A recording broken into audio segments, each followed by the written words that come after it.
Welcome to this episode of eMarketing Basics. Today we're covering competitor research for e-commerce.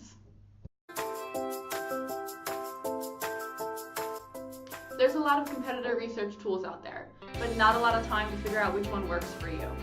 That's why eMarketing included the competitor check, that merchants can see competitor information and do their ads all in one place. But besides the competitor check, there's definitely some tips that we have for e-commerce merchants who are doing some competitor research. Our first tip for e-commerce merchants is to use free tools that are already available to you on the internet.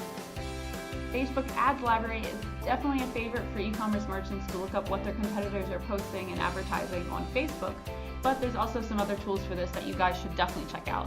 I'll make sure to make a list and put it in the video description. Our second tip for e-commerce merchants is to make sure that you get Googling. Google yourself, Google your store, Google the products that you sell, and make sure you keep a notebook that you can write down all of the competitors that you find along the way. Our third tip for e-commerce sellers is to make sure that you like, follow, and subscribe to any newsletters or social media platforms that your competitors are advertising on. Even better, keep a notebook with comments on things that you didn't like, or maybe that you could do better while you're doing your competitor research. Our fourth tip is to make sure that you're doing competitor research not only based off of what industry that you're in, but also what exact products you're selling. You can do this with the eMarketing product overview tool, where you can see your competitors are selling the same products on Google Ads or Amazon.